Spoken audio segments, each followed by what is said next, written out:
শনিবার রাত ৩টা।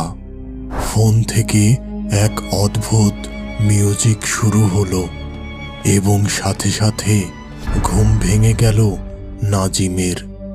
তার ঘর সম্পূর্ণ অন্ধকার। সে বুঝতে পারল বিদ্যুৎ নেই।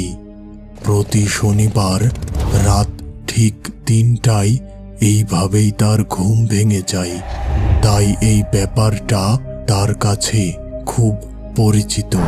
তবে আজকে বিদ্যুৎ না থাকায় পুরো ঘর অন্ধকার, কিন্তু জানালা দিয়ে বাহিরের চাঁদের আলো ঘরে প্রবেশ করছে। তিনি এবার জানালার কাছে যেয়ে দাঁড়ালেন। এমন সময় তার ফোনে একটি মেসেজ আসার শব্দ হলো। তিনি ভীষণ ঘাবড়ে গেলেন এবং ভয়ের সাথে ফোনের কাছে গেলেন। কিন্তু সেই মেসেজে যা দেখলেন তাতে তিনি ভীষণ হকচকিয়ে গেলেন। বারান্দায় একটি মানুষের মৃতদেহ ঝুলছে এবং ওই মানুষের চেহারা একেবারে তার মতো। এবার নাজিম ভাবে, তাহলে কি আজকেই তার শেষ দিন, আর তার এই মৃত্যু দিয়েই শেষ হবে এই পৈশাচিক খেলা। প্রায় ২ মাস আগের এক শনিবারের ভোরে ঘুম থেকে উঠে খবরের কাগজ পড়ছিল নাজিম। এমন সময় একটি খবরে তার চোখ আটকে যায়। তাতে লেখা ছিল, এক পুরনো আমেরিকার অ্যান্টিক মোবাইল নিলাম করা হইবে। যারা আগ্রহী তারা এই নাম্বারে যোগাযোগ করুন। এখানে বলে রাখা ভালো, নাজিমের পুরনো দিনের জিনিসের প্রতি ঝোঁক সেই কিশোর বয়স থেকেই। এখন তার বয়স বেড়ে গেলেও পুরনো সেই ঝোঁকটা রয়ে গেছে আগের মতোই। তাই সে এই বিজ্ঞাপন দেখা মাত্রই কাগজে দেওয়া নাম্বারে যোগাযোগ করল এবং জানতে পারল তাকে কোথায় যেতে হবে। এর পরের শনিবার বিকেলে সে ওই স্থানের উদ্দেশ্যে রওনা দিলেন। জায়গাটি ছিল শহরের একেবারে শেষ সীমানায়। সেখানে পৌঁছে সে দেখতে পেলেন কিছু মানুষ আগে থেকেই বসে আছে। ঠিক সন্ধ্যার আজানের পর নিলাম শুরু হলো। তখন নাজিম প্রথম ওই অ্যান্টিক ফোনটা বাস্তবে দেখতে পেল এবং সেটি কেনার জন্য মরিয়া হয়ে উঠল। অনেক দাম কষাকষির পর ২,০০০ টাকার বিনিময়ে অবশেষে নাজিমের হাতেই উঠল সেই আমেরিকার অ্যান্টিক ফোনটি।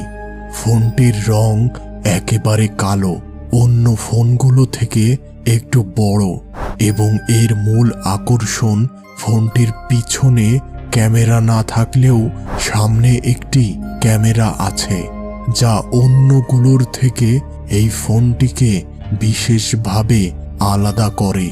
এবার নিলাম শেষে ফোনটি নিয়ে রাত ৯টার দিকে বাসায় পৌঁছায় নাজিম। রাতের খাবার শেষ করে একটি সিগারেট জ্বালিয়ে সুদীর্ঘ টান দিতে দিতে ফোনটি হাতে তুলে নেয় নাজিম। ফোনটিতে কোনো সিম নেই, তাই কোনো কলও আসবে না। তবে ওই ফোনটিতে রেডিও শোনার অপশন ছিল। তবে তিনি একটি বিশেষ ব্যাপার জানতে পারেন, তা হলো প্রতি শনিবার রাত ৩টায় এই রেডিওতে কেবলমাত্র একটি চ্যানেল আসে এবং সেখানে মানুষের মনকে মোহিত করে রাখার মতো একটি মিউজিক বাজে। আর ওই মিউজিকটি বাকি রাতটুকু নাজিমকে মোহিত করে রাখে। সে ঘুমিয়ে থাকলেও ঠিক রাত ৩টায় একাই তার ঘুম ভেঙে যায় এবং সেই মিউজিক একাই চালু হয়। তারপর যখন সেই মিউজিকটি থেমে যায় তখন শুরু হয় এক পৈশাচিক খেলা। তখন সিমবিহীন সেই অ্যান্টিক আমেরিকান ফোনে একটি ব্যক্তির নাম ও তার মৃত্যুর সময়কালের ছবি সহ মেসেজ আসে ৯০২ নাম্বার হতে। পরদিন সকালে সেই ব্যক্তিটির ঠিক ওইভাবেই মৃত্যু হয়, যা রাতে মেসেজে নাজিম দেখেছিল। এভাবেই এতদিন চলতে থাকে একের পর এক মানুষের মৃত্যু। গত শনিবার নাজিম দেখেছিল তার বাড়ির দারোয়ান লিমন সুকলালের একটি ছবিসহ মেসেজ। সেখানে সে বাড়ির ছাদ থেকে পড়ে যাচ্ছিল। আর এর পরদিন ভোরে নাজিম ঘুম থেকে উঠেই দেখে তার দারোয়ান লিমন সুকলাল পা পিছলে ছাদ থেকে পড়ে মারা গেছেন। নাজিম প্রতিটি মৃত্যু দেখত প্রতি শনিবার রাতের শেষ প্রহরে, কিন্তু সে চাইলেও কিছু করতে পারত না।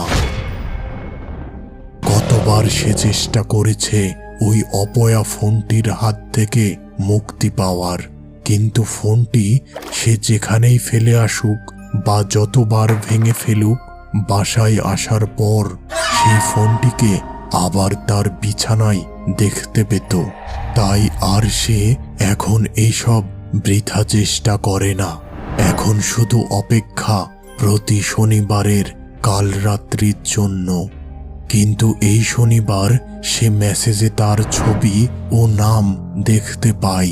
আর এখন এসব ভেবে সে ভীষণ ভীত ও চিন্তিত হয়ে যায়। শেষ রাতে নাজিমের বাড়ির পাশ দিয়ে যাওয়া কিছু পুলিশ এক বিকট চিৎকার শুনতে পায় এবং তারা দ্রুত নাজিমের ফ্ল্যাটে এসে দেখে নাজিমের মৃতদেহ বারান্দায় ঝুলছে এবং মেঝেতে একটি কালো রঙের ফোন পড়ে আছে। পরদিন খবরের কাগজের হেডলাইনে লেখা হয়, নিজ বাড়ি থেকে এক ব্যক্তির মৃতদেহ উদ্ধার এবং তার বাসা থেকে অ্যান্টিক একটি কালো ফোন পাওয়া গেছে।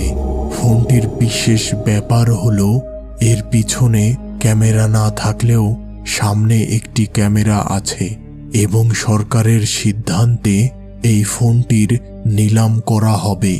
যারা কিনতে আগ্রহী তারা নিচের দেওয়া নাম্বারে যোগাযোগ করুন।